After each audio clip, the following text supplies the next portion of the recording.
Il y a des jours où rien ne va. Tu te lèves avec une boule au ventre. Le silence te pèse, ou au contraire, le bruit du monde devient insupportable. Tout semble flou. Plus tu avances, plus la réalité te cogne, et moins tu sais comment réagir.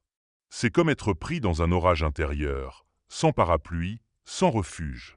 Tu regardes autour de toi, et tu as cette impression étrange que tout le monde avance, que les autres semblent gérer, pendant que toi, tu tiens à peine debout.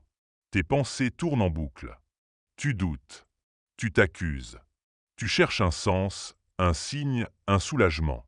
Et puis tu te dis peut-être que tu devrais être plus fort, que tu devrais passer à autre chose. Mais cette pression d'être fort, elle est parfois pire que la chute elle-même. Parce qu'on ne t'a jamais appris que tomber, c'était normal. Que flancher, ça arrive. Que certains jours, survivre, c'est déjà un exploit. On vit dans un monde où l'on glorifie ceux qui réussissent, qui brillent, qui gardent le sourire. Mais ce qu'on voit rarement, c'est l'envers du décor. Les nuits sans sommeil, les larmes qu'on ravale, les questions qu'on n'ose même plus poser. Ce que tu ressens en ce moment, ce n'est pas une erreur. Ce n'est pas une faiblesse. C'est une alerte. Et elle est précieuse. Parce que si tu l'écoutes vraiment, elle peut te guider. Elle peut t'apprendre sur toi-même plus que n'importe quelle victoire. Elle peut révéler ce que tu as ignoré, refoulé ou survolé. Et c'est là que commence le vrai chemin. Pas celui qu'on montre sur les réseaux, mais celui qui te transforme de l'intérieur. Dans ces moments de chaos, il y a une vérité fondamentale. Tu n'es pas seul. Même si tout te pousse à croire le contraire. Il y a des gens qui traversent les mêmes tempêtes. Certains en silence, d'autres en criant. Mais tous essaient, comme toi, de trouver un sens, un souffle, une lumière. Et tu n'as pas besoin de réponse immédiate. Tu n'as pas besoin d'avoir un plan clair. Tu as juste besoin d'honorer ce que tu ressens, de ralentir, de poser les armes et de t'écouter. Parce que parfois, la force, ce n'est pas de se battre, c'est de se permettre de ressentir. Il viendra un moment où tu verras tout cela différemment. Pas aujourd'hui peut-être, mais un jour. Tu regarderas cette période et tu comprendras qu'elle a été un point de bascule. Le moment où tu as commencé, doucement, à revenir vers toi. Alors oui, tu traverses peut-être l'enfer. Mais tu n'y es pas seul. Et surtout, tu n'es pas condamné à y rester. Rappelle-toi, les tempêtes n'effacent pas la lumière. Elles révèlent ceux qui apprennent à briller, même sous la pluie. Quand tout s'écroule autour de toi, ton premier réflexe est souvent de lutter. De chercher à tout prix à réparer, à comprendre, à t'agiter pour ne pas sombrer. Et pourtant, parfois, la vraie force commence par quelque chose de beaucoup plus subtil, l'acceptation. Accepter, ce n'est pas abandonner. Ce n'est pas dire « tant pis ». C'est dire « voilà où j'en suis, voilà ce que je ressens, et je choisis de ne pas fuir ». C'est reconnaître que les choses ne sont pas comme tu le voudrais, mais qu'elles sont comme elles sont. C'est arrêter la guerre intérieure contre la réalité. Et ce moment-là, aussi simple soit-il, peut devenir un tournant. Parce qu'en cessant de te battre contre ce qui est, tu libères de l'espace en toi. De l'espace pour respirer, pour ressentir, pour entendre autre chose que le bruit du mental. Mais comment fait-on pour accepter quand on est en pleine douleur? Quand on se sent trahi, abandonné, perdu? Ce n'est pas une question d'intelligence ou de volonté. C'est une question de présence, d'attention, de silence. Commence par revenir à ton corps. Mets la main sur ta poitrine. Ressens ton cœur qui bat. Il est encore là. Il tient bon. C'est ton ancrage. Le monde peut s'effondrer autour de toi. Ton souffle est toujours là. Reviens à lui. Encore et encore. Même s'il est court. Même s'il tremble. Ton mental va hurler. Il va chercher des responsables, des scénarios, des « si j'avais su ». Il va tenter de fuir, de tout contrôler, d'analyser. C'est normal. Mais tu n'es pas obligé de le suivre. Tu peux juste observer.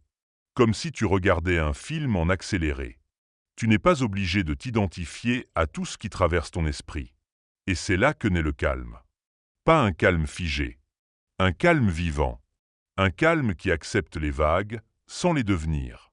Un calme qui dit « Je ne comprends pas tout, mais je choisis de rester avec moi. Ce moment d'acceptation est un acte d'amour. Tu ne règles pas les problèmes. Tu ne changes pas les événements. Mais tu arrêtes de te rejeter. Tu dis oui à ton humanité. Oui à ta peine. Oui à ta confusion. Tu deviens ton propre refuge, même s'il est encore fragile. Tu peux te répéter doucement, comme un mantra. Je ressens. J'accueille. Je suis là. C'est assez pour aujourd'hui. Et tu peux revenir à ça chaque fois que tu te sens perdu. Parce que ce n'est pas une décision unique. C'est une pratique. Un entraînement. Chaque fois que tu t'arrêtes. Chaque fois que tu respires. Chaque fois que tu dis « oui » au lieu de « pourquoi », tu redeviens libre. La douleur ne disparaît pas tout de suite. Mais elle se transforme. Elle devient moins bruyante. Moins tranchante. Elle devient une compagne de route au lieu d'un ennemi à combattre. Et parfois, dans ce calme que tu apprends à cultiver, tu entends autre chose. Une intuition, une idée, un élan, quelque chose de petit, mais de vrai. Et ce petit quelque chose, c'est le début de ta renaissance. Alors, accepte. Non pas par faiblesse, mais par lucidité. Accepte parce que c'est la première porte vers la paix. Et cette paix, personne ne peut te l'enlever une fois que tu l'as touchée. Tu as accepté la réalité. Tu as pris le temps de respirer, d'observer. Maintenant vient une autre étape, cruciale, celle de te recentrer, de récupérer ton pouvoir. Pas en contrôlant ce qui se passe autour de toi, mais en reprenant le contrôle de ce qui se passe en toi. Le mindset, ton état d'esprit, c'est ton terrain de jeu intérieur. C'est lui qui détermine comment tu interprètes les événements, comment tu réagis, comment tu avances. Et même si tu ne choisis pas toujours ce que tu vis, tu peux toujours choisir la manière dont tu le vis. La première chose à comprendre, c'est que ton esprit a tendance à raconter des histoires. Ce que tu vis, ce n'est pas juste une réalité brute. C'est une réalité interprétée, filtrée, dramatisée ou minimisée par ton mental. Si tu crois que tout est fini, tu verras partout des signes de fin. Si tu crois que tu n'y arriveras jamais, chaque difficulté semblera une preuve. Mais tu peux choisir une autre histoire. Tu peux choisir de ne plus croire tout ce que tu penses. Tu peux prendre du recul et dire « Ok, cette pensée est là. Mais est-ce qu'elle m'aide? Est-ce qu'elle me fait avancer? Est-ce qu'elle m'élève ?» Et si la réponse est non, tu peux la laisser passer. Ce recentrage commence par une décision simple mais puissante. Ne plus être l'esclave de tes pensées automatiques. Tu peux les observer sans y adhérer. Tu peux créer de l'espace entre elles et toi. Une pratique puissante, c'est l'écriture. Prends un carnet et note ce que tu penses, sans filtre. Écris tout, puis relis. Et pose-toi la question, quelle est la version de moi qui écrit ça? Est-ce celle qui est blessée? Celle qui est fatiguée? Ou celle qui croit encore malgré tout? L'écriture t'aide à voir que ton mental a plusieurs voix. Et tu peux choisir à laquelle tu donnes le micro. Tu peux aussi changer ton langage intérieur. Au lieu de dire « je suis nul », dis « je traverse un moment difficile ». Au lieu de dire « je ne vaux rien », dis « j'ai du mal à voir ma valeur en ce moment ». Les mots que tu utilises créent ton monde intérieur. Ils sculptent ton énergie, ton courage, ton espoir. Ensuite, reconnecte-toi à ce qui est vrai en toi, à ce qui ne bouge pas malgré les tempêtes, ce que tu aimes. Ce qui te donne de l'énergie, ce qui te fait vibrer, même un peu. Ce n'est pas forcément grand. Peut-être que c'est un souvenir, une chanson, une valeur, une personne. Rappelle-toi de ça. Ancre-toi là-dedans. Tu peux créer une phrase, une ancre, que tu répètes chaque jour, comme un engagement envers toi. Ça peut être « Je me reconstruis, un souffle à la fois. Je suis en transition, pas en échec. Je ne suis pas ce qui m'est arrivé, je suis ce que je choisis de devenir. » Ces phrases, répétées avec conviction, ne sont pas des illusions. Ce sont des graines. Tu les plantes aujourd'hui, même dans la boue, et tu verras demain ce qu'elles deviendront. Recentrer ton mindset, c'est aussi décider de ton cap. Même petit, même flou. Te demander chaque matin, quelle est la plus petite action que je peux faire aujourd'hui pour me sentir un peu plus vivant? Parfois, ce sera juste prendre une douche. Aller marcher. Envoyer un message à quelqu'un. Ranger une pièce. Écrire 3 lignes. Ces petites victoires, empilées les unes sur les autres, créent un momentum. Une dynamique. Une renaissance en douceur. Le mindset, ce n'est pas une posture rigide. Ce n'est pas dire « tout va bien » quand tout va mal. C'est dire « même si tout va mal, je choisis de me traiter avec douceur ». De croire qu'un autre chemin existe. Et de continuer à chercher la lumière, même dans l'obscurité. Tu as en toi un pouvoir immense, celui de redéfinir ce que tu vis. De transformer la douleur en enseignement. Le vide en opportunité. La chute en leçon. Et ce pouvoir commence maintenant. Dans ce moment précis où tu choisis de ne plus subir ton mental, mais de l'éduquer, de le réorienter, de le nourrir de quelque chose de plus grand que la peur. Tu n'as pas besoin d'être parfait, juste présent, et décidé à marcher. Tu as commencé à te recentrer, à reprendre le pouvoir sur ton état d'esprit. Maintenant, il est temps de poser des actions, pas forcément grandes, mais réelles. C'est ça, la résilience active. Transformer ta conscience en mouvement, ta lucidité en engagement. Il ne s'agit plus seulement de comprendre. Il s'agit de vivre autrement. Et ce changement passe par des gestes simples, répétitifs, presque banals, mais qui, accumulés, reconstruisent ton énergie, ta confiance et ton lien à toi-même. 1. Commencez par la respiration consciente. La respiration, c'est la base. C'est ton outil immédiat pour revenir au présent. Quand tu respires profondément, tu changes ton état interne. Tu signales à ton système nerveux que tu n'es pas en danger immédiat. Et c'est dans cet espace que la clarté peut émerger. Prends 5 minutes. Inspire lentement par le nez. Garde l'air. Expire par la bouche. Compte si tu veux. Tu peux faire du 4-4-4. Inspire 4 secondes, retiens 4 secondes, expire 4 secondes. Rien que ça, répéter 3 à 5 fois par jour, crée une différence énorme. Tu passes de la réaction à l'intention. 2. Créer une routine matinale minimale. Quand tout va mal, les matins sont souvent les pires. Le cerveau redémarre sur le négatif de la veille. La routine matinale devient un ancrage vital. Pas besoin de miracle morning. Juste 3 choses simples que tu fais chaque matin, coûte que coûte. Exemple. Tu fais ton lit, tu montres à ton esprit que tu reprends le contrôle. Tu bois un grand verre d'eau, tu nourris ton corps. Tu notes 3 intentions ou gratitudes, tu réorientes ton mental. Cette micro-routine, répétée, reprogramme ton système nerveux pour qu'il se sente capable, structuré, en sécurité. 3. Bouger ton corps chaque jour. Quand tu souffres, tu veux rester immobile. Mais ton corps est ton levier le plus rapide pour changer ton énergie.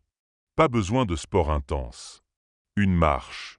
Quelques étirements. Danser sur une musique que tu aimes. L'important, c'est que tu fasses circuler ce qui stagne en toi. Le mouvement libère.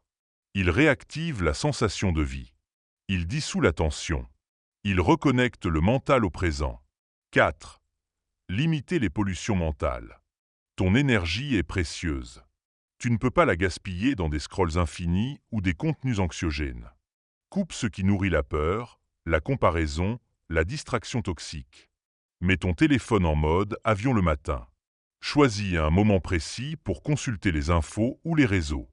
Ne les subis plus. Ton attention est un carburant. Protège-la. 5. Ancrer des micro-victoires. Chaque soir, note une chose que tu as faite et dont tu es fier. Même minuscule. Même si c'est juste, j'ai pris une douche alors que je n'en avais pas la force.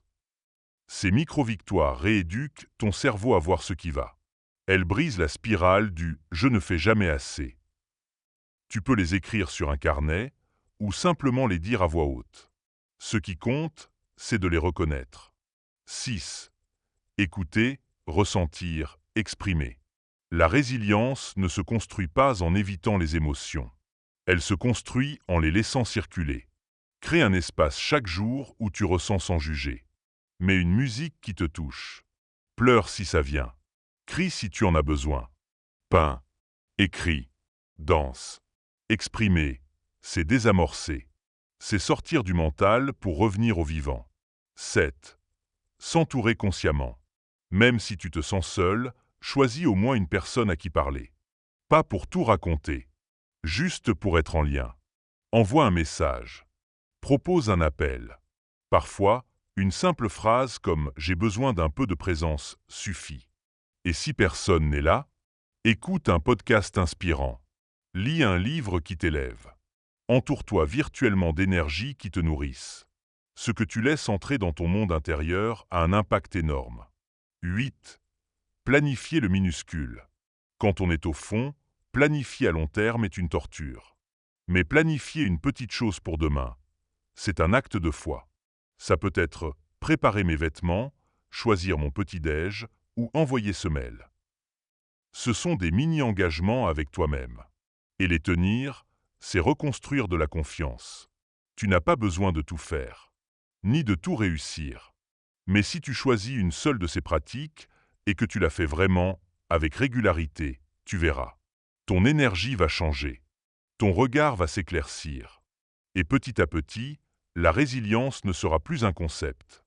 Ce sera ton quotidien.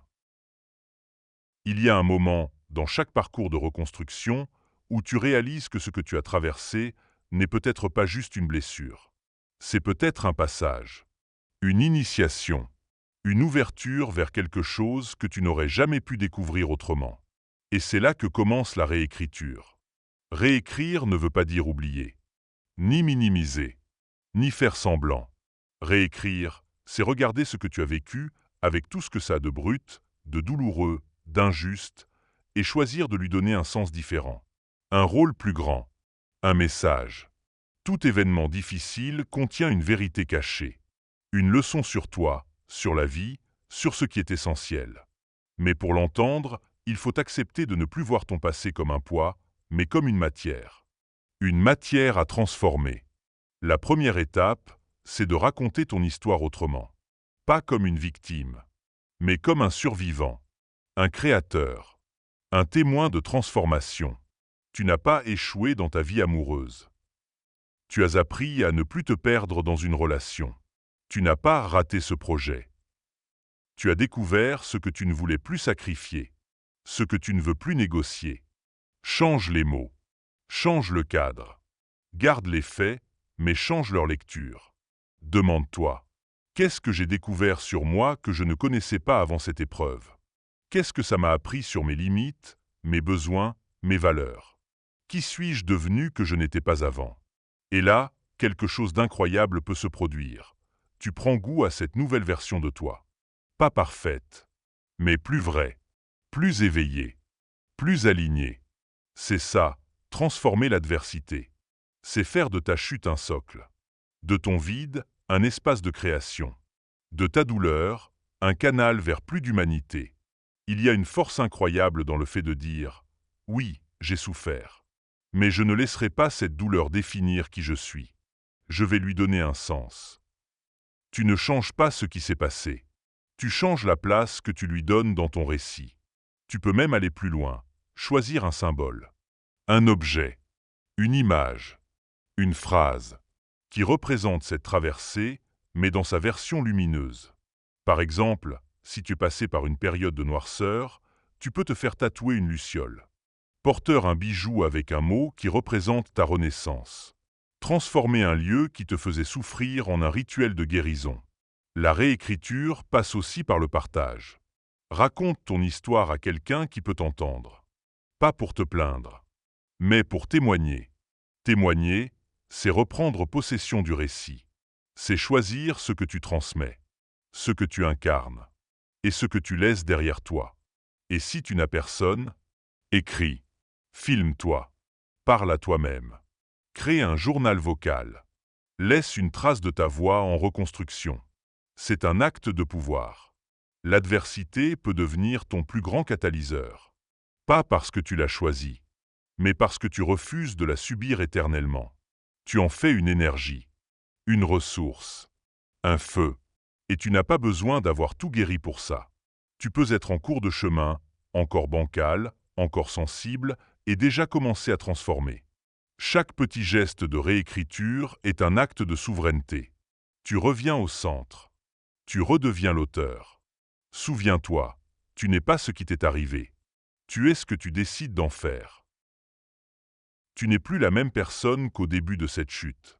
Quelque chose en toi a changé. Peut-être pas encore visible à l'extérieur, mais à l'intérieur, une graine a été plantée. Une graine de présence, de lucidité, de force tranquille. Et maintenant, la question est, qu'en fais-tu? Repartir. Mais autrement. Plus aligné. Plus conscient. Pas pour redevenir ce que tu étais, mais pour devenir ce que tu étais destiné à incarner depuis le début. Quand on a traversé la douleur, la perte, la confusion, on peut décider de ne pas en ressortir indemne, mais transformé. Et c'est ça, vivre plus fort. Pas plus dur. Pas plus insensible. Plus ancré. Plus vrai. Choisir une direction, pas une destination. Tu n'as pas besoin d'avoir tout compris pour avancer. Tu n'as pas besoin d'un plan parfait. Tu as juste besoin d'un cap. Un cap aligné avec ce que tu ressens profondément. Ce qui t'appelle, même faiblement. Pose-toi des questions simples. Qu'est-ce qui me fait du bien? Qu'est-ce que je veux cultiver dans ma vie? Quelle relation je veux nourrir? Quelle énergie je veux incarner? Et engage-toi à suivre cette direction. Même à petits pas. Même avec des hésitations. Le mouvement est plus important que la certitude. Créer des rituels de croissance. La croissance n'est pas un hasard. C'est un choix répété. Intègre des rituels simples dans ton quotidien. Écrire le matin, méditer 10 minutes, poser une intention le soir, lire quelques pages inspirantes, te demander chaque jour « Qu'est-ce que j'ai appris aujourd'hui ?» Ce ne sont pas des habitudes à succès. Ce sont des gestes d'amour envers toi. Des rappels que tu n'es pas ici juste pour survivre, mais pour t'élever. Revoir tes standards. Quand on a été brisé, on peut avoir tendance à accepter moins que ce qu'on mérite. Par peur de revivre la douleur. Mais justement, c'est l'inverse qu'il faut faire. Redéfinis ce que tu tolères, ce que tu demandes, ce que tu incarnes. Affirme ton espace, ta voix, tes besoins. Ce n'est pas de l'arrogance, c'est de la responsabilité. Tu ne peux pas changer les autres, mais tu peux poser les conditions dans lesquelles tu veux vivre. Rayonner à partir de ta vérité. Tu n'as pas besoin d'être parfait pour inspirer. Tu n'as pas besoin d'avoir tout guéri pour être utile. Ta vérité suffit. Ton honnêteté, ton courage, ton énergie authentique. Quand tu vis depuis ce centre-là, tu attires d'autres âmes alignées. Tu contribues sans forcer. Tu existes pleinement, et c'est déjà une offrande. Et même dans les moments de doute, tu sauras revenir à toi. Car tu auras appris, profondément, que tu es ton propre refuge. Que la force ne vient pas de ce que tu montres, mais de ce que tu construis en silence. Tout ce que tu as traversé, tout ce que tu as ressenti, tout ce que tu as appris, t'a amené ici. Prêt, peut-être pour la première fois, à écrire une nouvelle trajectoire. Pas une trajectoire imposée. Pas celle que les autres attendent. La tienne. Et cette fois, tu sais que tu peux tomber sans te perdre. Que tu peux douter sans t'abandonner. Que tu peux être fragile et puissant à la fois. Alors, avance. Même lentement. Même avec peur. Mais avance avec foi. Car tu n'es pas venu ici pour juste supporter la vie. Tu es venu pour la traverser en conscience. Et en faire quelque chose de grand. Quelque chose de beau. Si cette vidéo a résonné en toi, si tu sens que quelque chose s'ouvre, alors abonne-toi à la chaîne. Rejoins cette communauté de gens qui choisissent la vérité, la force intérieure et l'évolution. Et surtout, partage cette vidéo à quelqu'un qui a besoin d'entendre ça. Ta lumière peut t'éclairer plus que tu ne le crois.